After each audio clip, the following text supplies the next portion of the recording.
Hi, a very good afternoon to all of you. My name is Siddharth, and along with Vishal sir, I welcome you to this session on DU admission process 2023 and CSAS form filling.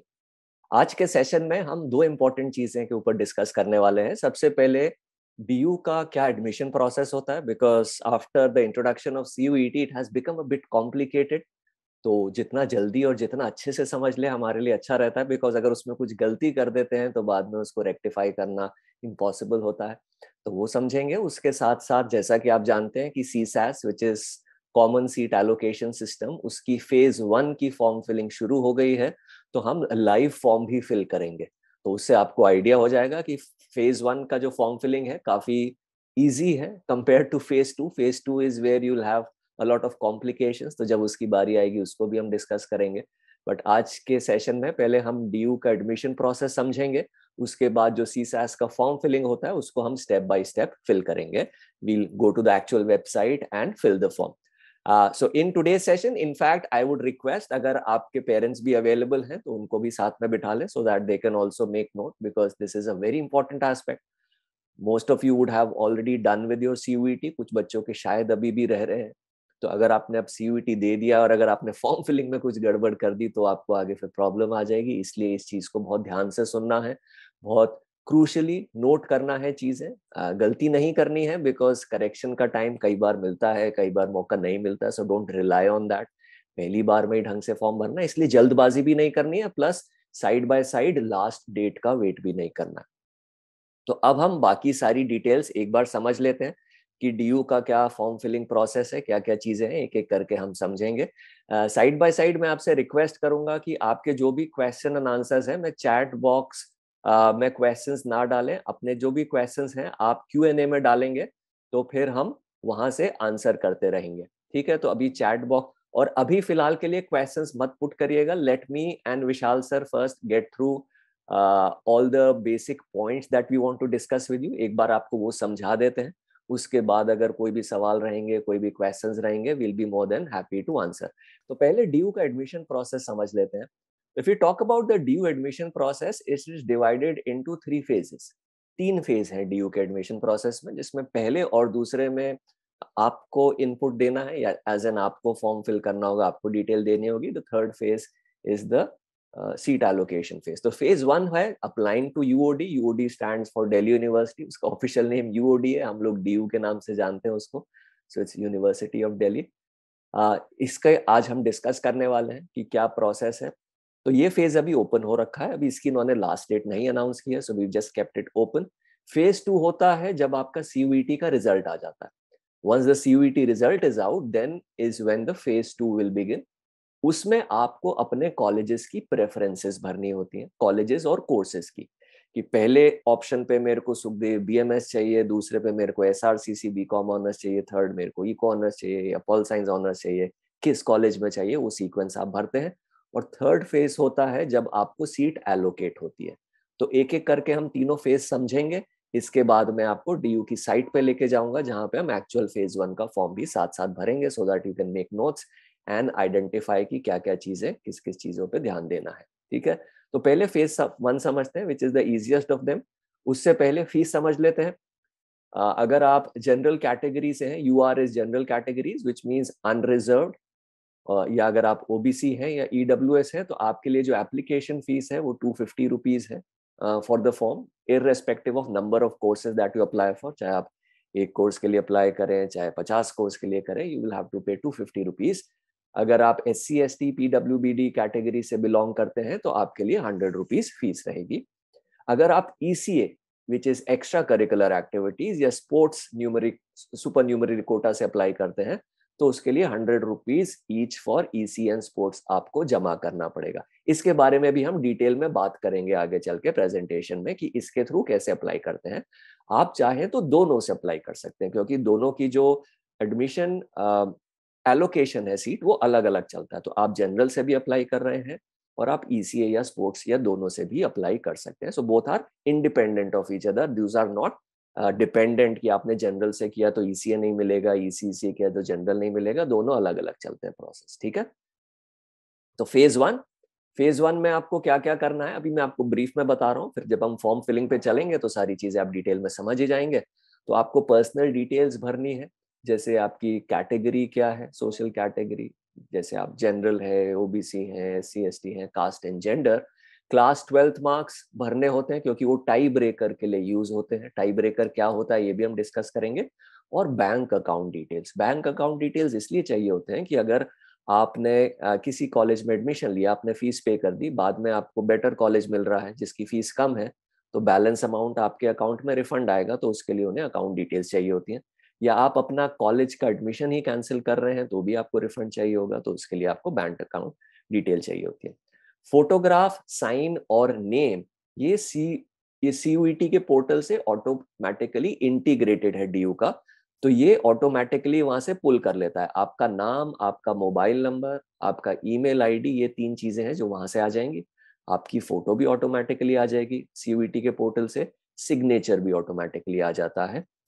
आपको और जो चीजें upload करनी होंगी वो है date of birth, यानी 10th का पासिंग सर्टिफिकेट वो आपको डालना होता है, 12th की मार्कशीट आपको डालनी होगी, और अगर आप कोई कैटेगरी को बिलोंग करते हैं तो उसका अटेस्टेड सर्टिफिकेट, EC और स्पोर्ट्स, ये सारे सेल्फ अटेस्टेड होने चाहिए। ठीक है, अब इनमें मेरे को क्या क्या चीजों पे ध्यान देना है ये एक बार देख लेते हैं, फिर जब हम फॉर्म फिल करेंगे तो क्लियर हो ही जाएगा। तो क्या क्या चीजें ध्यान देनी है आपको, जो आपको पता होना चाहिए कि that you need to ensure that your personal details ये सारी सही सही हैं। एक बार आपने सबमिट कर दी तो आप इनको नहीं चेंज कर पाओगे। कई पिछले साल एडिट का विंडो दिया था, but do not rely on that. ठीक है, तो इसलिए पहली बार में ही ठीक से भरना है। इसके बाद जब आप 12th के मार्क्स भरेंगे वो क्लियर होने चाहिए, क्लियर और साफ एग्जैक्ट भरने हैं, क्योंकि वो टाई ब्रेकर के लिए यूज होंगे और वो मार्कशीट में जो आपके मेंशन्ड है उसी के बेसिस पे आपको फिल करने हैं। ये सारी चीजें हम फिल करेंगे आज के फॉर्म में। ठीक है, डॉक्यूमेंट्स आपको अपलोड करने हैं इन द रेलेवेंट फॉर्मेट, वो भी उन्होंने लिखा हुआ है कि क्या साइज होना चाहिए डॉक्यूमेंट का, किस फॉर्मेट में होने चाहिए, तो ये चीज पे ध्यान देना है। ठीक है, अगर आप इनकम्प्लीट भरते हैं चीजें, सर्टिफिकेट नहीं डालते हैं, तो फिर UOD बाद में यानी यूनिवर्सिटी ऑफ दिल्ली बाद में आपको अपलोड करने का ऑप्शन नहीं देती है। तो पहली बार में ही सारे डॉक्यूमेंट्स इकट्ठे करके हमें फिल करना है। ये हो गया फेज 1। ठीक है, एंड अगेन जल्दबाजी भी नहीं करनी है, बट लास्ट डेट की वेट भी नहीं करनी है, तो आज हम डिस्कस कर लेते हैं। लिस्ट बना लो और 1-2 दिन में फिर आप फॉर्म भर सकते हैं। ठीक है, अब आती है फेज 2 की बारी। आपको ब्रीफ में समझा देता हूँ, जब ये फॉर्म फिलिंग शुरू होगी तब हम इसको डिटेल में समझेंगे। फेज 2 क्या होता है, बिकॉज बहुत सारे बच्चों की क्वेरी थी कि सर फेज 2 में क्या करना होगा। फेज 2 में आपको प्रोग्राम, अभी आप सिर्फ फॉर्म भर रहे हो, अभी आपको कोई कॉलेज कोर्स नहीं भरना है, क्योंकि काफी बच्चे जो फॉर्म फिल करने का ट्राई कर रहे थे उनकी ये क्वेरी थी कि सर इन्होंने कोर्सेज का तो पूछा ही नहीं, इन्होंने कॉलेजेस का तो पूछा ही नहीं। तो वो फेज 1 है, वो जो रिक्वायरमेंट है of filling your choices, that comes in phase 2। और ये कब भरोगे, जब CUET का रिजल्ट आ जाएगा। तो selecting the programmes and preferences, तो इसमें आप मैक्सिमम ऑप्शंस आप फिल करो, क्योंकि सीटें लिमिटेड है, हम नहीं जानते कंपटीशन कितना स्ट्रांग है, तो ज्यादा से ज्यादा ऑप्शंस हमें लेके चल चाहिए। तो आपको प्रोग्राम कॉम्बिनेशंस बनाने पड़ेंगे, कॉलेज एंड प्रोग्राम। फिर आप जो कॉम्बिनेशन बनाते हो उस कोर्स के लिए जो DU का पोर्टल है, CSAS का पोर्टल, वो ऑटोमेटिकली आपका स्कोर उठा लेता है। जैसे सपोज BCom ऑनर्स के लिए आपको मैथ्स, अकाउंट्स और इंग्लिश और 2 डोमेन और चाहिए, तो उनका software automatically higher of the 2 scores उठाएगा। मैथ्स का हायर है तो मैथ्स उठा लेगा, अकाउंट्स हायर है तो अकाउंट्स उठा लेगा, मैथ्स अकाउंट्स दोनों हायर है किसी दूसरे सब्जेक्ट से तो दोनों को उठा लेगा। तो आपको बस वेरीफाई करना है कि जो उन्होंने कॉम्बिनेशन बनाया है वो सही है कि नहीं। जैसे BCom ऑनर्स, BCom प्रोग्राम के लिए एक जनरल टेस्ट, एक लैंग्वेज और एक डोमेन का कॉम्बिनेशन है, और दूसरा कॉम्बिनेशन है एक लैंग्वेज और 3 डोमेन। तो दोनों में जो भी आपका हायर कॉम्बिनेशन बन रहा होगा सॉफ्टवेयर वो उठाता है। आपको बस खुद से वेरीफाई करके सिलेक्ट करना है कि हाँ दिस कॉम्बिनेशन इज ओके। तो आपको अपनी तरफ से उसमें कुछ इनपुट नहीं करना होता है, बस आपको वेरीफाई करना होता है कि उसने हायर कॉम्बिनेशन उठाया है कि नहीं। फिर सबसे इंपॉर्टेंट चीज, आपने जो जो भी कोर्स सिलेक्ट किए हैं, आपके पैनल पे उन कोर्स से सारे कॉलेजेस की लिस्ट आ जाएगी। कि सपोज आपने BCom ऑनर्स किया, BMS किया और BBA किया, BBA FIA किया, तो उस जो जो भी कॉलेजेस वो कोर्स ऑफर कर रहे हैं वो आपके पैनल में आ जाएंगे उनके कॉम्बिनेशन के साथ।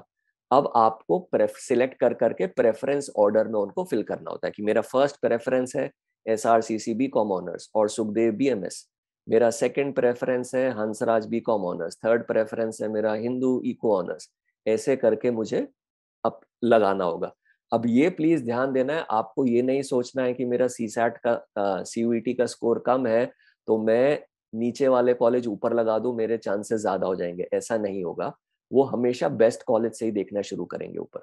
तो आपका अगर लगता है कि मेरा CUET का स्कोर एवरेज है, फिर भी आप SRCC सुखदेवी ऊपर रखेंगे। वो सबसे पहले ऊपर वाला चेक करते हैं, उसमें सीट नहीं है तो सेकंड चेक करते हैं, उसमें सीट नहीं है तो थर्ड चेक करते हैं। सपोज आपने कोई एवरेज कॉलेज ऊपर रख दिया और उससे बेटर कॉलेज नीचे आ गया और बाई चांस उसमें भी सीट थी, तो एवरेज वाले में तो डेफिनेटली होगी क्योंकि उसमें तो सीट बचेगी। और अगर वो एलोकेट हो गया आपको तो फिर नीचे वाले में आपकी बारी नहीं आई। तो इसलिए प्रेफरेंस ऑर्डर हमेशा बेस्ट से एवरेज की तरफ जाना चाहिए। It should be decreasing order of preference, हमेशा ये ध्यान रखना। ठीक है।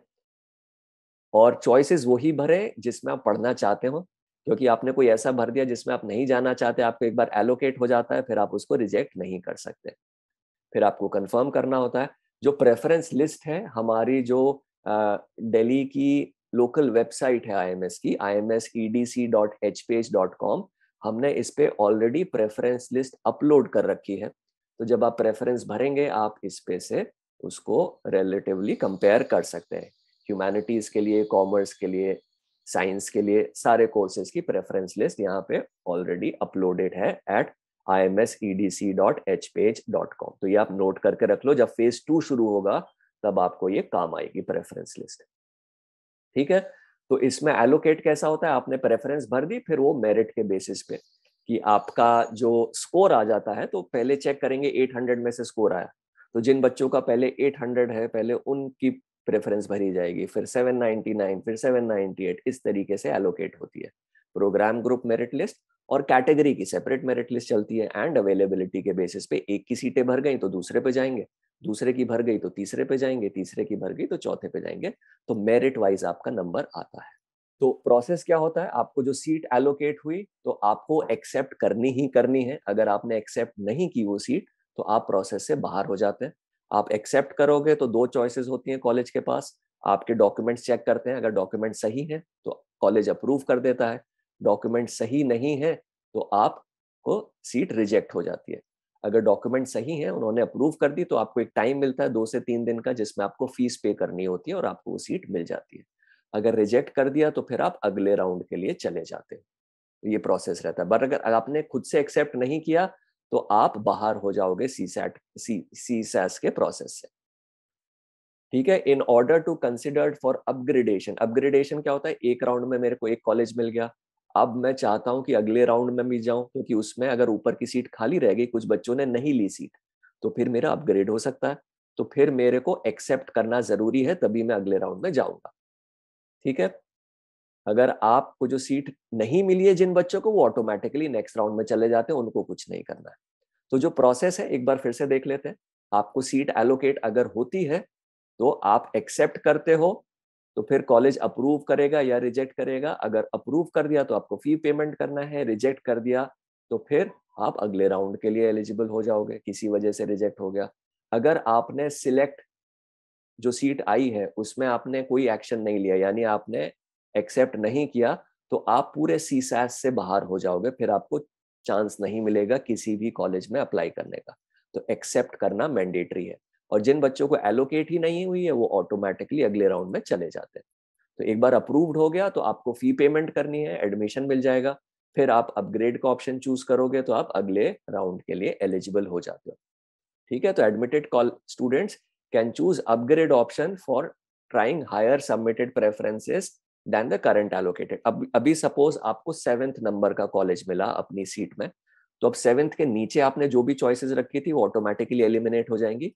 अपग्रेड राउंड में या तो आपके पास 7th ही रहेगा या 1 to 6 में आपको कोई कॉलेज मिल जाएगा, अगर उसमें सीट खाली है तो ये ध्यान रखना है। तो एक बार ऊपर वाला कॉलेज मिल गया तो अब नीचे वाले कॉलेज में नहीं जा सकते, आप सिर्फ ऊपर ही मूव कर सकते हो। अगर आपको टॉप प्रेफरेंस का कॉलेज मिल गया फिर अपग्रेड का ऑप्शन ही नहीं बचेगा, बिकॉज टॉप के ऊपर तो कुछ है नहीं। ठीक है। तो आपको जैसे ही अपग्रेड मिलते हो, आपको अपग्रेडेड अगर मिल जाती है तो जो आपको पहली सीट मिली हुई है वो ऑटोमेटिकली कैंसिल हो जाती है, आपको ऊपर वाली ही सीट मिलेगी अब आपको वो फिर से सिलेक्ट करनी पड़ेगी और पूरा प्रोसेस फिर से होगा। जो आपने फीस दे रखी है वो ऑटोमेटिकली उसमें एडजस्ट हो जाएगी, जो बैलेंस अमाउंट है वो आपको पे करना पड़ेगा अगर कम ज्यादा है तो। अगर आपको सपोज जो कॉलेज की सीट मिली है और आपको पसंद है, आप अगले राउंड में नहीं जाना चाहते, तो आपके पास फ्रीज का ऑप्शन होगा। All of you will have a freeze option where you select freeze and you say that I am satisfied, I am opting out for further rounds of CSAS. तो फिर आप बाकी के राउंड से बाहर हो जाते हो। तो आपके पास दो ऑप्शंस होते हैं, अपग्रेड और फ्रीज। अपग्रेड मतलब आप ऊपर वाले चॉइसेस कंसिडर करना चाहते हो, फ्रीज मतलब आपको जो मिला you satisfied with that, you don't want to change your college or seat. So these are the two options which will come if you are allocated a seat. अगर seat नहीं मिलती तो ऑटोमेटिकली आप next round में जाते रहते हो। ऐसे 3 से 5 राउंड्स होते हैं, ठीक है। If the candidates, very important, I am saying it again, if the candidate does not choose either, then it is assumed that candidate is satisfied with current allocation and the same seat is retained. तो आपको upgrade choose करना compulsory है अगर आप चाहते हो। अगर आपने कुछ नहीं किया, अपग्रेड भी था, फ्रीज भी था, आपने नहीं टच किया कुछ भी, तो वो मान लेंगे कि आप खुश हो अपनी सीट से, वो ऑटोमेटिकली फ्रीज हो जाएगा। तो अब default priority, default option freeze है, अपग्रेड के लिए आपको चूज करना पड़ेगा, ठीक है। तो ये चीज ध्यान रखनी। अब आ जाती है टाई ब्रेकर, बिकॉज बहुत सारे बच्चों के स्कोर सेम आएंगे सीयूईटी के अंदर, इतने सारे 15 लाख बच्चे पेपर दे रहे हैं, तो बहुत बच्चों के सेम होंगे। तो टाई ब्रेकर के 4 रूल्स हैं। सबसे पहला रूल, वो चेक करेंगे आपके बेस्ट 3 सब्जेक्ट्स, इसीलिए 12th के मार्क्स डालना जरूरी है। तो अगर दो बच्चों का स्कोर सेम है तो वो 12th के बेस्ट 3 उठा के देखेंगे। आपने इसलिए 6 के 6 सब्जेक्ट्स लिखो, हो सकता है आपके फिजिकल में सबसे ज्यादा मार्क्स आ गए, तो बेस्ट 3 में वो आ जाएगा, तो बेस्ट 3 उठाएंगे आपके।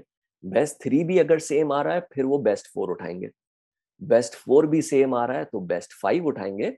और इन रेयर चांस बेस्ट 5 भी पूरा सेम है तो फिर वो एज कंपेयर करते हैं, जिस बच्चे की एज ज्यादा है उसको सीट मिल जाती है। तो नॉर्मली 4th पॉइंट तक आता नहीं है, बट ये 4 पॉइंट्स है जो उन्होंने बना रखे हैं। अगर दो बच्चों का सीयूईटी स्कोर सेम है, first they will consider the best 3 in 12th, वो सेम है तब आएंगे बेस्ट 4 पे। बेस्ट 4 भी सेम है तो आएंगे बेस्ट 5 पे, वो भी सेम है तो age, the older of the candidate gets the seat. इसके बाद एक मिड एंट्री है, ये आपको ध्यान भी नहीं देना है, बट बस आपकी इंफॉर्मेशन के लिए दे रहा हूँ। कुछ बच्चे फॉर्म फिल करना भूल गए सपोज, ठीक है, तो ऐसे भी कुछ बच्चे होते हैं, they forget to fill the form. उनके लिए एक ऑप्शन है कि 2-3 राउंड हो गए then they open the mid entry. अब 2-3 राउंड हो जाते हैं ना, तब तक 90% सीट फिल ही हो चुकी होती है, बहुत ही कम और नीचे वाले कॉलेजेस में सीट बची होती है। बट फिर भी something is better than nothing. So आप for any unfortunate reason forgot to fill the form, then you get to enter the mid round, ठीक है। सी एस ए नहीं, सी सैस होना चाहिए, सी सैस 2023। तो फिर आप 1,000 रुपए दे के मिड एंट्री के लिए रजिस्टर कर सकते हो। फिर जितनी भी कॉलेज है, जितनी भी सीटें बची होंगी, तब आप उसी में अप्लाई कर पाओगे, ठीक है। तो देयरफॉर इट इज एडवाइस। और 90% तब तक पिछले साल तो फिल हो गई थी, बहुत ही कम और लिमिटेड ऑप्शंस ही बचे थे, तो इसका कोई फायदा नहीं था। तो इस पे प्लीज मत रिलाई करना, अभी फॉर्म भरना है सबको। It is therefore advisable to apply within the stipulated application phase, ठीक है। फिर स्पॉट राउंड भी होता है। अब सपोज 3-4 राउंड हो गए, किसी बच्चों को एडमिशन ही नहीं मिला है, स्पॉट राउंड सिर्फ उन्हीं को होता है कि सारे राउंड खत्म हो गए, अभी भी एडमिशन नहीं मिला किसी बच्चे को, फिर वो स्पॉट राउंड करते हैं। स्पॉट राउंड में जिनको कॉलेज मिल चुका है वो अप्लाई नहीं कर सकते, ये सिर्फ वही अप्लाई कर पाते हैं जिनको अभी तक कोई कॉलेज नहीं मिला, मतलब नीचे की सीटें ही बचती हैं। तो इसमें आपको किसी एक कॉलेज एक कोर्स के लिए करना होता है। For every spot round the university will display vacant seats in each programme. तो आप सिर्फ एक ही प्रोग्राम सिलेक्ट कर सकते हो। जब आप नॉर्मल फॉर्म भर रहे हो तो आप सारे प्रोग्राम्स के लिए अप्लाई कर सकते हो ना, BMS, BCom, eco honours, pol science, English honours, mass communication. But spot round में सिर्फ एक ही प्रोग्राम अप्लाई कर सकते हो। तो उस प्रोग्राम में जितने भी कॉलेज हैं, बस आपको उसकी प्रेफरेंस भरनी पड़ेगी इन योर प्रेफरेंस ऑर्डर, और उसी में से आपको कॉलेज अलॉट होगा। So again spot round is not to be relied upon, main phase पे ही ध्यान देना। तो स्पॉट राउंड बाद में आता है, जब 3-4-5 राउंड खत्म हो जाते हैं, उसके बाद अगर सीटें बच गई तो spot round you can only apply to one programme in spot round. This is open only for students who have not been allocated any seat in the previous rounds, ठीक है। अब हम जल्दी से आ जाते हैं ईसी और स्पोर्ट्स कोटा, ये भी समझा देता हूँ, इसके बाद हम फॉर्म फिलिंग पे चलेंगे। तो अगर हम ईसीए की बात करें विच इज एक्स्ट्रा करिकुलर एक्टिविटीज, तो टोटल 14 कैटेगरीज हैं। जब हम साइट पे जाएंगे मैं आपको कैटेगरी भी दिखा दूंगा, ठीक है, जिनको हमने सब कैटेगरीज में भी ड्यू ने डिवाइड किया है। हर बच्चा मैक्सिमम 3 ईसीए कैटेगरी, ईसीए में जैसे डांस हो गया, सिंगिंग हो गया, इंस्ट्रूमेंटल हो गया, डिबेट हो गया, पेंटिंग हो गया, ये सारा ईसीए के अंदर आता है। तो मैक्सिमम टू मैक्सिमम आप 3 ईसीए कैटेगरी के लिए अप्लाई कर सकते हो। ईसीए कैटेगरी में अप्लाई करने के लिए आपको 100 रुपीज की अलग से फीस देनी पड़ती है। इसका जो सिलेक्शन है 3 चीज के बेसिस पे होता है। एक है आपके सीयूईटी का स्कोर, वो तो लगेगा। उसके बाद आपके सर्टिफिकेट्स। अब सर्टिफिकेट्स आप मैक्सिमम 5 अपलोड कर सकते हो, और वो 1 मई 2019 से पुराने नहीं होने चाहिए। 1 मई 2019 से लेके 30 अप्रैल 2023 के बीच के ही होने चाहिए। जितना हायर सर्टिफिकेट होंगे, सपोज नेशनल लेवल है, इंटरनेशनल लेवल है, स्टेट लेवल है, जोनल लेवल है, उतने आपको ज्यादा पॉइंट मिलते हैं। ठीक है, आपने 5 किए, उसमें से बेस्ट 3 के आपको पॉइंट्स मिलेंगे। और इसके अलावा आपका टेस्ट भी होता है, यानी ट्रायल भी होते हैं। पिछले साल उन्होंने इसका ट्रायल नहीं किया था, सिर्फ सर्टिफिकेट और मार्क्स के बेसिस पे एडमिशन दिया था। तो अब क्राइटेरिया एक बार देख लेते हैं। तो 25% सीयूईटी का स्कोर और 75% हाईएस्ट स्कोर। तो जैसे मैंने बताया पिछले साल उन्होंने इसका ट्रायल नहीं किया था, तो पिछले साल सिर्फ सर्टिफिकेट और स्कोर के बेस, सीयूईटी के स्कोर के बेसिस पे ही एडमिशन हुआ था। तो सीयूईटी के स्कोर को 25% वेटेज, ईसीए के सर्टिफिकेट का जो स्कोर होता है उसको 75% वेटेज मिलता है, और उसके बेसिस पे आपको कॉलेज में सीट अलॉट होती है। हर कॉलेज में, हर प्रोग्राम में 2-3 सीट अलग अलग ईसीए के लिए होती हैं। तो अगर आपके पास सर्टिफिकेट्स हैं अच्छे, तो आप डेफिनेटली इसके थ्रू अप्लाई करो। आप जनरल का आपकी अलग से चलेगी सीट एलोकेशन, ईसीए की अलग से चलेगी। ठीक है, तो ये आपको फायदा होता है अप्लाई करने का अगर आपके पास इसके सर्टिफिकेट्स हैं। मिनिमम ईसीए का जो स्कोर है 30 तो होने ही चाहिए सर्टिफिकेट्स के। सर्टिफिकेट्स की जो पॉइंट कैलकुलेशन है वो उन्होंने इनके ब्रोशर में डाली हुई है, तो आप चेक कर लेना, उसको मैं उतना डिटेल में नहीं जाऊंगा। बट ये ध्यान रखना है कि आपके जितने हायर लेवल सर्टिफिकेट्स होंगे उतना आपको फायदा होता है। इसी तरह स्पोर्ट्स कैटेगरी भी होती है। स्पोर्ट्स के अंदर 27 गेम्स हैं विमेन के लिए, 26 गेम्स हैं मेन के लिए, डिफरेंट कॉलेजेस। ठीक है, तो इसमें 3 क्राइटेरिया होते हैं। इसमें सीयूईटी का स्कोर, सर्टिफिकेट का स्कोर, और आपका ट्रायल्स, यानी वहां पे आपको बुलाया जाता है, वहां पे आप जो भी स्पोर्ट खेलते हो वो आपको खेल के दिखाना होगा, उसका कंपटीशन होगा, उसके 50% वेटेज होती है। तो 25 सीयूईटी के स्कोर को वेटेज, 25 आपके सर्टिफिकेट को वेटेज, और 50% आपके ट्रायल्स को वेटेज उसके बेसिस पे मिलेगा। ठीक है, तो इसको CSM means combined sport merit. So eligibility for combined sports merit, certificate के पॉइंट्स 200 हैं तो मिनिमम 20 पॉइंट तो आपको लेने ही है, और ट्रायल्स के 400 पॉइंट है, मिनिमम 200 पॉइंट्स आपको लेने हैं। फिर आपके जितने ज्यादा पॉइंट होंगे उतने आपको बेटर प्रेफरेंस का कॉलेज मिल जाएगा। यहां भी आपको ध्यान देना है कि सर्टिफिकेट 1 अप्रैल 2019 से पुराना नहीं होना चाहिए। 1 अप्रैल 2019 से लेके 30 अप्रैल 2023 तक के ही स्पोर्ट्स आपके कंसिडर किए जाएंगे। ठीक है, ugadmission.uod.ac.in इस साइट पे जाके आपको फॉर्म फिल करना है, ugadmissions.uod.ac.in। तो ऐसा ओपन हो जाएगा। ठीक है, तो एक बार पॉइंट्स पढ़ लेते हैं इन्होंने क्या क्या लिखा है यहाँ पे, जो भी रेलेवेंट पॉइंट है। कॉमन दिस फॉर्म फिलिंग, तो 250 ये हमने देख लिया था, 250 फीस है। अनरिजर्व्ड ओबीसी एंड ईडब्ल्यूएस के लिए, SC ST PWD 100 है। अगर आप BFA which is bachelor of fine arts उसके लिए अप्लाई कर रहे हो तो उसकी 400 अलग से फीस होगी, ECA की 100 अलग से फीस है। ठीक है, ऑनलाइन एप्लीकेशन, तो ये सारी चीजें हैं। अब आपको सबसे पहले न्यू रजिस्ट्रेशन करना है। अगर आपने अभी यहाँ पे अब लॉगिन नहीं बनाया है, you have to do new registration. तो ये टैब जो दिख रहा है आप इस पर क्लिक करोगे, right, so this page opens. अब यहाँ पे आपको अपना CUET का एप्लीकेशन नंबर डालना है। सबके पास अपने CUET का एप्लीकेशन नंबर होगा, अगर नहीं है तो CUET की साइट पे लॉगिन करो, ऊपर टॉप राइट कॉर्नर पे लिख के आता है एप्लीकेशन नंबर, आप वो डालोगे। Date of birth, month, year जो आपका है, और कैप्चा डालोगे, रजिस्टर करोगे। तो अब इस बच्चे का रजिस्टर हो चुका है जिसका मैंने अभी लिया है, तो मैं यहाँ पे आपको बस बता देता हूँ। जैसे ही डालोगे, रजिस्टर करोगे, तो एक नया पेज आ जाएगा जिसपे आएगा enter OTP send on your email. तो जो आपने CUET की वेबसाइट पे ईमेल डाली है वहां पे एक OTP जाएगा, आप वो OTP डालो, आप अपना नया पासवर्ड बनाओ दोनों, और सबमिट कर दो, और आपका रजिस्ट्रेशन हो जाएगा। तो आपको सिंपल क्या करना है, एक बार फिर से रिपीट करता हूं। आप यहाँ पे अपना CUET एप्लीकेशन नंबर डालेंगे, डेट ऑफ बर्थ डालो, जो कैप्चा आ रहा है ये डाल दो, रजिस्टर पे क्लिक करो। जैसे नया पेज खुलेगा उस पे लिखा होगा enter OTP Saint on your email. तो जो आपने CUET का फॉर्म फिल करते समय जो ईमेल डाली थी वो ईमेल ओपन करो, उस पे OTP आएगा वो डालो, और नया पासवर्ड बनाने को बोलेगा CSAS वेबसाइट के लिए। तो नया पासवर्ड 1 और फिर दूसरी बार रिपीट करके टाइप करना होता है, वो लिखोगे और फिर से कैप्चा लिखोगे और बस रजिस्टर करना है, और कुछ नहीं डालना है, बस OTP डाल के आपको रजिस्टर कर देना है और आपका लॉगिन बन जाएगा। ठीक है, फिर आप वापस इस साइट पे आ जाओगे UG एडमिशंस। अब आप यहाँ पे लॉगिन करोगे, तो मैंने एक स्टूडेंट का ID लिया हुआ है, मैं यहाँ पे लॉगिन कर लेता हूँ और फिर हम एक एक करके स्टेप बाय स्टेप देखते हैं। राइट, तो आप लॉगिन करोगे, सबसे पहले ये पेज आएगा, ये पेज एक बार ढंग से सब लोग पढ़ ले। यहाँ पे आपकी सारी चीजें क्लियर हो जाएंगी जो आप डॉक्यूमेंट्स को लेके पूछ रहे हो ना। अब यहाँ पे क्या लिखा है, before filling the CSAS application form candidates must read the undergraduate bulletin, और उसकी समरी यहाँ पे दे रखी है। Candidates are advise to keep ready the following documents, photocopy of all documents listed below.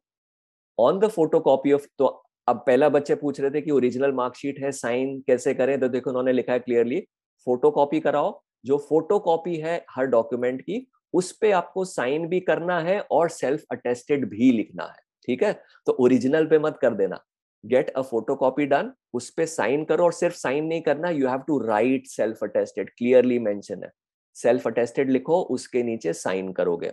Sign वही होना चाहिए जो आपने CUET पे किया था, क्योंकि वहीं से वो साइन उठाता है आपका क्रॉस चेक करने के लिए। ठीक है, फिर इन सबको, अब आपने फोटोकॉपी निकाली, साइन कर लिया, उस पर सेल्फ अटेस्टेड लिख लिया, अब इनको स्कैन कर लो और अपने मोबाइल या डेस्कटॉप पे सेव कर लो, बिकॉज ये आपको अपलोड करने होंगे। Make sure scanned photocopies are clearly visible and readable. ठीक है, तो स्मज नहीं होना चाहिए, क्लियर होना चाहिए। अब क्या क्या फॉर्मेट में होना चाहिए, कौन सा डालना है, 10th की सेल्फ अटेस्टेड कॉपी। ठीक है, साइज, फाइल साइज 10 KB से लेके 500 KB, 100 KB से 500, फॉर्मेट JPEG, JPG और PNG फॉर्मेट, PDF नहीं चलेगा, सो JPEG, JPG या PNG में होना चाहिए। 12th की मार्कशीट डालनी है। अब यहाँ पे क्लियर, जिन बच्चों को ओरिजिनल मार्कशीट नहीं लिखी है, क्लियरली उन्होंने लिखा है marksheet has not been issued by the board, a self-attested copy of the mark sheet downloaded from the respective board's website should be allocated। तो प्रेफरेबली CBSE की साइट पे जाके जो मार्कशीट आप डाउनलोड करते हो, उस पे सेल्फ अटेस्टेड और वो लिख के साइन करके अपलोड करनी है। इन केस आपने डिजी लॉकर डाल दी है तो वो रिजेक्ट नहीं होती, वो भी एक्सेप्टेड है, बट पहली प्रेफरेंस इसकी है। तो अगर आपने अभी फॉर्म नहीं फिल किया है तो पहले आप बोर्ड वाली जो आपकी CBSE की साइट से डाउनलोड की है उसको ही डाल सकते हो, अदरवाइज डिजी लॉकर भी चलेगी। ठीक है, बट पहले इसको प्रेफरेंस देनी है। फिर आपको ये सर्टिफिकेट भी चाहिए होंगे, SC अगर आप कैटेगरी को बिलोंग करते हो तो ये सर्टिफिकेट, इसमें आपका नाम होना चाहिए और इशूड बाय कंपिटेंट अथॉरिटी। इसका भी साइज 100 से 500 के बीच में होना चाहिए, JPG, PNG और JPEG फॉर्मेट। अगर आपका OBC का सर्टिफिकेट है तो 31 मार्च 2023 के बाद का ही चलेगा, उससे पहले का सर्टिफिकेट नहीं चलेगा, तो बनवा लो अभी। ठीक है, फॉर्म फिल करने से पहले। एंड वो OBC की जो लिस्ट है, दो लिस्ट होती है, एक सेंट्रल लिस्ट, एक स्टेट लिस्ट। तो सेंट्रल लिस्ट में जो कास्ट आती हैं या जो कैटेगरीज आती हैं उन्हीं का OBC होना चाहिए। वो चेक करने के लिए आप यहाँ पे लिंक दे रखा है, आप चेक कर सकते हो। इसी तरह EWS का जो आप बनाओगे, ये भी 31 मार्च 2023, 31 मार्च 2023 के बाद का होना चाहिए। स्पोर्ट्स ECA के भी जो है 100 से 500 KBs and JPG, PNG and JPEG format में ही होने चाहिए। Self attested copies for medical certificate ये चाहिए होंगे आपको अगर आप physical education, health education and sports के लिए इस कोर्स के लिए अप्लाई कर रहे हो, BSc। ठीक है सर, एक बार ये क्लैरिफाई कर दीजिए कि ब्लैक एंड व्हाइट हाँ, चाहिए ब्लैक एंड या व्हाइट और कलर्ड? कलर्ड से कोई प्रॉब्लम नहीं है, बार दे बार हैवंट पूछ रहे हैं। स्पेसिफाइड, लास्ट ईयर भी किसी को कोई इशू नहीं आया था। तो फोटोकॉपी तो नॉर्मली ब्लैक एंड व्हाइट ही होती है, तो by default black and white ही है। ठीक है, तो ब्लैक एंड व्हाइट आप डाल सकते हो, तो उसमें कोई प्रॉब्लम नहीं आएगी। कुछ बच्चे पूछ रहे हैं स्कैन का मतलब क्या होता है?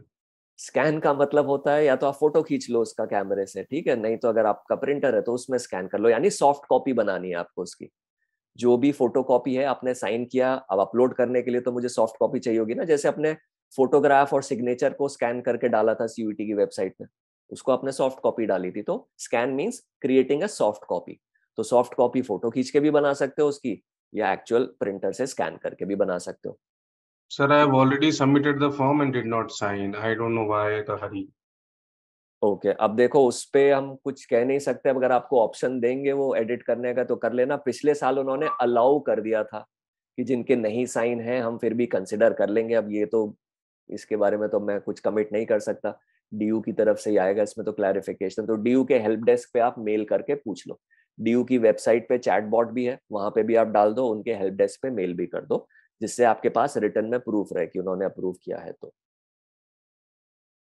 ठीक है, तो ये सब पढ़ने के बाद आपको यहाँ पे सिलेक्ट करना होगा I have read the important information और सबमिट करना होगा। आप तभी फॉर्म फिल करना शुरू कर सकते हो, उससे पहले नहीं करोगे। तो अब आपने सबमिट कर दिया। अब मेरा ये पेज आ जाता है। मेरे को 7 स्टेजेस हैं जिससे गुजरना है। अब देखो यहाँ पे स्टूडेंट का नाम आ गया, ये उन्होंने सीयूटी से। अब ये जो चीज ग्रे हो रखी है ना, इनको मैं चेंज नहीं कर सकता।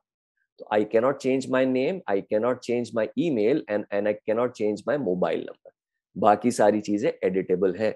अब ये सीयूटी पोर्टल से उसने मेरी डेट ऑफ बर्थ भी उठा ली, उसने मेरी ईमेल भी उठा ली, मोबाइल नंबर भी उठा लिया, नेम भी उठा लिया, मेरा जेंडर भी उठा लिया और कैटेगरी। अब ये सारी चीजें मैं चेंज कर सकता हूँ। जैसे जेंडर है, अगर वहां गलत फिल कर दिया था तो आप चेंज कर सकते हो। देखो ये चेंज हो रहा है। कैटेगरी आप चेंज कर सकते हो, ठीक है। तो अनरिजर्व्ड है, अगर आपकी OBC S C S T W S है तो वो कर सकते हो।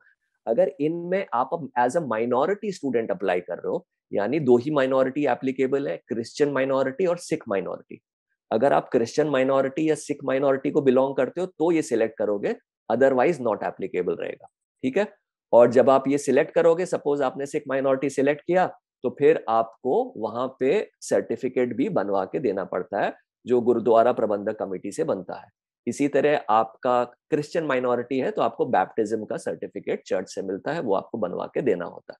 सर ठीक इसके है, डेट्स क्लियर कर दो, कब से कब तक के चाहिए होते हैं, जो 31 मार्च के बाद बना होना हाँ ये चाहिए। वाले तो देखो, ये तो माइनॉरिटी के हैं आपके, इसमें तो कोई डेट नहीं होती। जो डेट वाले हैं वो एक ओबीसी का है और उसके बाद आपका ईडब्ल्यूएस का है। इन दोनों में 31 मार्च के बाद के सर्टिफिकेट चाहिए। बाकी एस सी एस टी वाले जो है वो वन टाइम ही बनते हैं, उसमें नहीं आएगी डेट।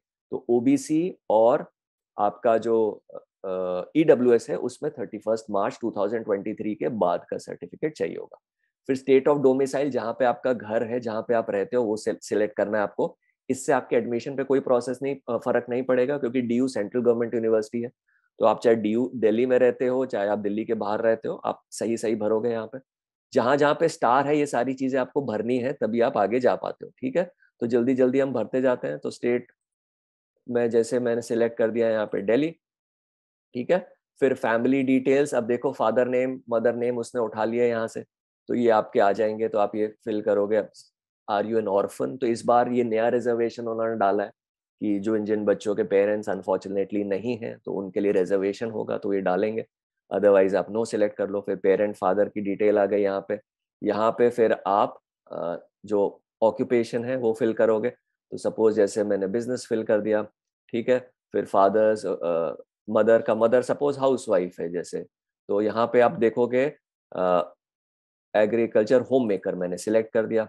फादर है, फादर का सर्विस है या बिजनेस है तो वो मैंने सिलेक्ट कर दिया। तो आई पुट, ठीक है। अब जिन पे स्टार नहीं लगा वो डालने की जरूरत नहीं है। If you wish to fill you can, if you don't know problem. Ward quota details, अब डीयू के अंदर जो लोग भी काम करते हैं, जिनके पेरेंट्स डीयू में काम करते हैं, ये उनके लिए रिजर्वेशन है। तो अगर आपके मदर या फादर में से कोई डीयू में काम करता है तो आप यस करोगे, अदरवाइज नो करना, नॉट एप्लीकेबल आ गया, ठीक है। उसके बाद अदर कैटेगरी, अगर आपकी कोई कैटेगरी है, पीडब्ल्यूबीडी है, तो आप वो सिलेक्ट करोगे, अदरवाइज नॉट एप्लीकेबल करते जाओ। फिर आपको इनके सर्टिफिकेट डालने पड़ेंगे। कश्मीरी माइग्रेंट, यहाँ पे भी नॉट एप्लीकेबल। चाइल्ड और widows of arm forces not applicable. Prime minister not applicable. Identity proof, हाँ अब देखो यहाँ पे passport, school ID, pan card, voter ID, surprisingly इन्होंने आधार कार्ड नहीं लिखा है, बट आधार कार्ड आप लास्ट वाला जो है, other valid government identity card with photograph, अगर आप आधार डालोगे यहाँ पे तो फिर आप इस पे क्लिक कर दोगे, अदर वैलिड आइडेंटिटी। अदरवाइज आपका स्कूल आईडी, पैन, सबके पास आधार तो है ही, तो ये लास्ट वाला सब लोग सिलेक्ट करेंगे, अदर वैलिड आइडेंटिटी, और आप अपना आधार कार्ड जब पूछेंगे तो डाल दोगे। कोविड वैक्सीनेशन स्टेटस, इस बार ये भी कंपलसरी है। तो आपको मोर देन 2 डोज, यानी बूस्टर भी लगी है तो मोर देन 2 लगाना है।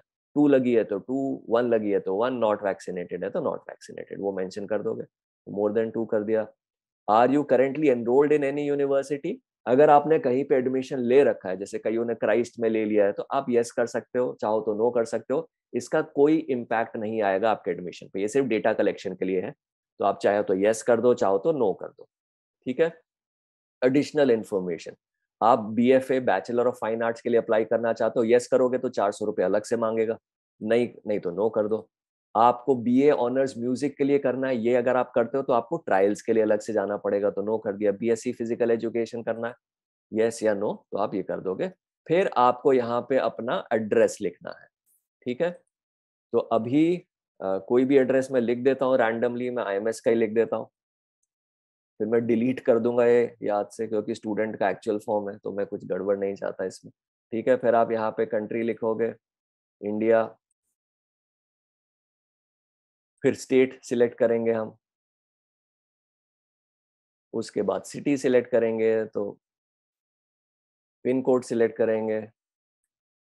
ठीक है। फिर परमानेंट एड्रेस अगर सेम है तो आप यहाँ पे क्लिक कर दो, तो यहाँ पे सेम चीज आ जाएंगी। अब यहाँ पे आपको बैंक डिटेल्स डालनी है, तो जो भी बैंक डिटेल्स है स्टूडेंट्स की, वो हम यहाँ पे डाल देते हैं। तो मैं लिख देता हूँ, आपका है, पेरेंट का है, अगर आपके नाम से नहीं है तो पेरेंट के नाम से कर दो।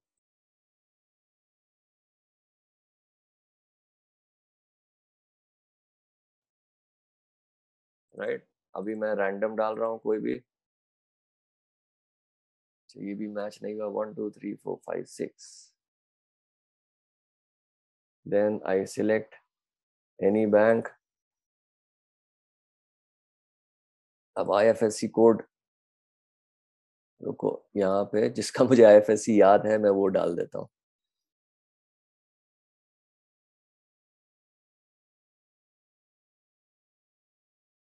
HDFC bank, HDFC।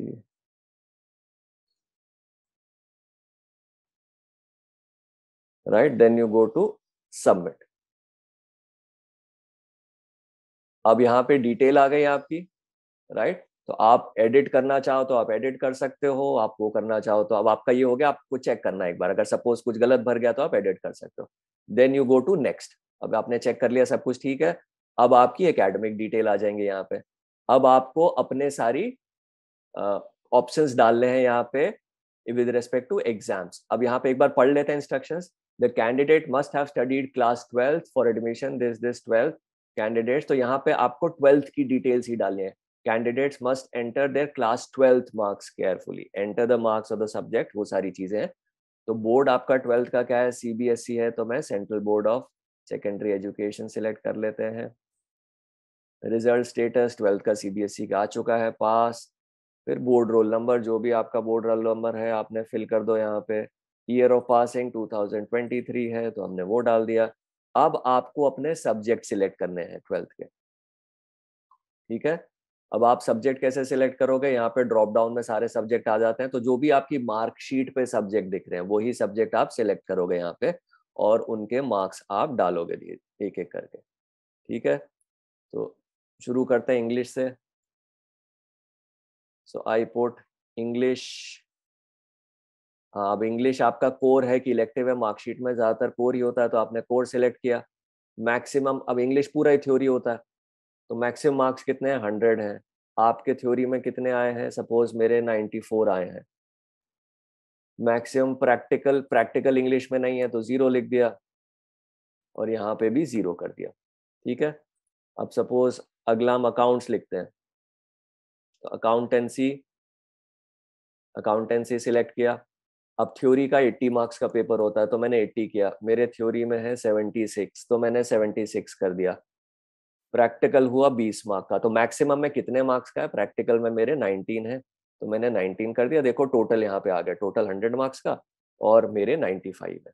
तो ऐसे कर करके मैं सारे सब्जेक्ट यहाँ पे डाल दूंगा। फिर स्कूल लास्ट अटेंडेड, वो आप मेंशन कर दो, सपोज मैं लिख देता हूँ DAV। Right. Type of school, private school है, जितने भी पब्लिक स्कूल हैं प्राइवेट स्कूल होते हैं। Right. School location NCT Delhi के अंदर है मेरा school. Medium of English medium है। हिंदी लैंग्वेज कब तक पढ़ी है मैंने, 10th तक पढ़ी है, नहीं पढ़ी है तो नहीं लिख देना, 10th तक तो होती है नॉर्मली CBSE में। अब मैं ये सबमिट कर देता हूँ। अब ये बोल रहा है कि हाँ आप 3 सब्जेक्ट तो डालो, मैंने कम सब्जेक्ट डाले, राइट। तो 5 सब्जेक्ट तो होते ही हैं सबके पास, तो अब डालने पड़ेंगे, अभी रैंडमली डाल देते हैं। चलो बिजनेस स्टडीज आ गया, business studies 80, right, 77,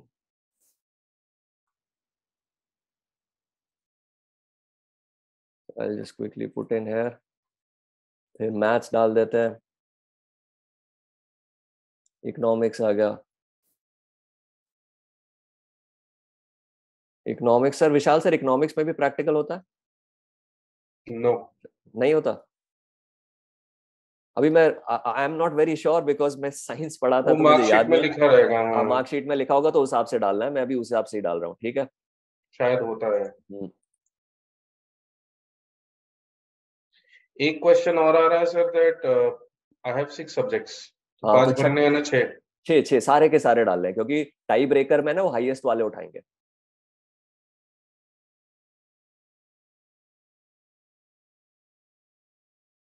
maths, mathematics, maths में नहीं होता, जहाँ पे नहीं है वहां पे 0 0 कर दोगे, ठीक है। So now I put all 5 subjects, I click on submit. I guess there is some issue with the DU website. तो आप डीयू की वेबसाइट से जाओगे तो ये यूजी एडमिशन का लिंक यहाँ पे होता है। चलो कंटिन्यू एप्लीकेशन, तो देखो उसी वहीं से खुल गया, हम लॉग इन नहीं करना पड़ा।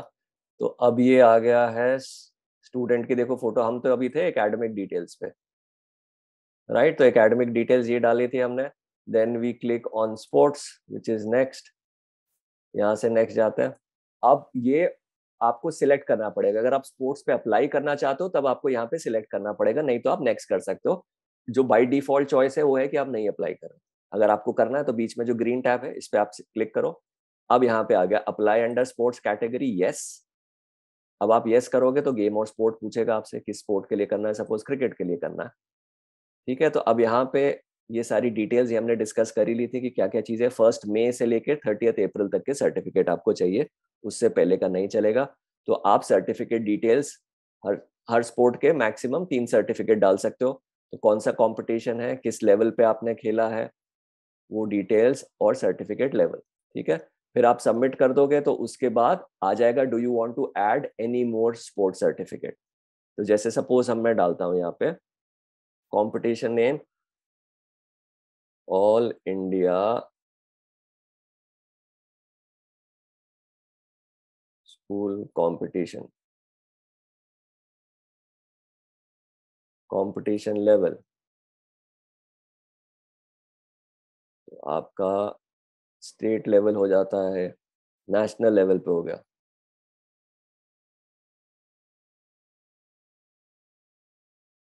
अब ये पोजीशन होल्डर, ये आपकी सारी चॉइसेस है, आपका रैंक आया है कि पोजीशन आया है, किस में आप खेले थे, तो वो आपको डालना है, ठीक है। Position holder in competition, position और पार्टिसिपेशन, ये सपोज नेशनल लेवल का हो गया।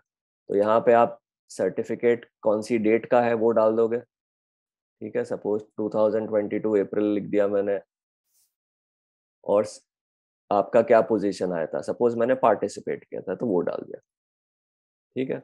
अब मैं सबमिट कर दूंगा। तो यहाँ पे बोलता है कि आपको अप्लाई करना है, ठीक है। तो आप एडिट करना चाहो तो एडिट कर सकते हो, आप अप्लाई करना चाहो उसके लिए तो आप अप्लाई कर सकते हो स्पोर्ट्स वाले के अंदर। तो देन आप दूसरे स्पोर्ट में अप्लाई कर सकते हो। एक मैंने कर दिया, सपोज मेरे पास 2 स्पोर्ट है तो मैं दूसरे पे कर सकता हूँ, अदरवाइज मैं वापस चले जाऊंगा। तो यहाँ से आप अप टू 3 स्पोर्ट्स अप्लाई कर सकते हो, ठीक है। अब हम इसको वापस जाते हैं। अब मैंने ये कर दिया, अब मैं नेक्स्ट पे जा रहा हूँ। इसी तरह ईसीए भी देख लेते हैं। अब ये फिर से पूछ रहा है आपको ईसीए में अप्लाई करना है, तो सेम प्रोसेस ईसीए का भी है। यस करोगे अगर आपको करना है तो, और फिर ईसीए कैटेगरी, अब ये सारी कैटेगरी दे रखी है यहाँ पे, जो 15-16 कैटेगरी है।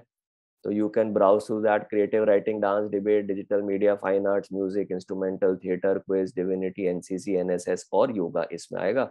और फिर इसमें आप, अब जैसे सपोज म्यूजिक लिया मैंने, वोकल लिया, तो सब कैटेगरी आ जाएगी, classical and light, Indian classical, western classical, तो आप ऐसे सिलेक्ट करते हो एंड फिर आप सबमिट करते हो। तो फिर से अगेन से आपसे सर्टिफिकेट वगैरह पूछता है, ठीक है, और आप अप्लाई कर सकते हो। तो you just have to do this.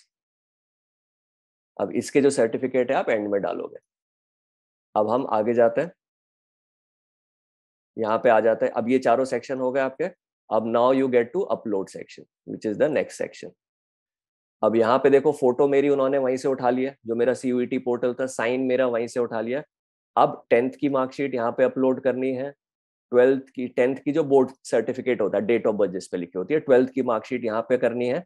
अब मैंने स्पोर्ट्स वाला जो चूज किया था तो उसका सर्टिफिकेट यहाँ पे डालना है। इसी तरह मैंने ECA म्यूजिकल वोकल डाला था, उसका सर्टिफिकेट यहाँ पे डालना है। सेल्फ अटेस्टेड कॉपीज जितनी भी मैं डालना चाहता हूँ, अप टू 5 डाल सकता हूँ, ठीक है। तो वो सारी यहाँ पे आ जाएंगी। और इसके बाद, क्योंकि अभी मेरे पास सर्टिफिकेट नहीं है, तो इस और यहाँ पे चाहे तो मैं सेव एंड कंटिन्यू लेटर कर सकता हूँ अगर मेरे पास सर्टिफिकेट नहीं है। यहाँ तक का मैंने भर लिया, फिर सर्टिफिकेट फोटोकॉपी करा के सेल्फ अटेस्ट लिख के साइन करके डालूंगा। अदरवाइज अगर ये मैंने फिल कर लिया, सपोज मेरे कोई सर्टिफिकेट की रिक्वायरमेंट नहीं है, मैंने ECA वगैरह नहीं भरा है, तो बस मेरे को यहाँ पे 10th और 12th की मार्कशीट ही डालनी है और कुछ नहीं डालना है। अगर मैं कैटेगरी सिलेक्ट करता तो यहाँ पे कैटेगरी का भी आ जाता कि मेरे को OBC या EWS का सर्टिफिकेट भी डालना पड़ता। अदरवाइज अगर आप जनरल कैटेगरी हो, ECA स्पोर्ट्स नहीं अप्लाई कर रहे हो, तो बस आपको 10th और 12th का ही डालना पड़ेगा, self attested with sign scan करके, ठीक है। फिर आप नेक्स्ट करोगे तो आपको पेमेंट पे आ जाएगा। अभी मैं करूंगा तो नहीं जाएगा नेक्स्ट, क्योंकि अभी मैंने ये डाला नहीं है, ठीक है। तो प्रीव्यू आ जाएगा जिसमें सारे चेक करना है, उसके बाद फाइनल सबमिशन पेमेंट का गेटवे आ जाता है जहां पे आपको पे करना होगा। तो ये सारी चीजें हैं जो मैं डिस्कस करना चाहता था, ठीक है। चलो, thank you so much, it was pleasure talking to you. Only self attested is required, notary वगैरह नहीं करानी है मार्कशीट, सिर्फ सेल्फ अटेस्टेड, ठीक है। एंड कोई भी क्वेरीज होंगे आप अपने सेंटर से तो कनेक्ट कर ही सकते हैं, वो आपको हेल्प करेंगे in answering all your questions and queries. My name is Siddharth, and along with me, Vishal sir. Thank you so much for assisting me and answering most of the questions coming from students. And we wish you all the best. Thank you so much.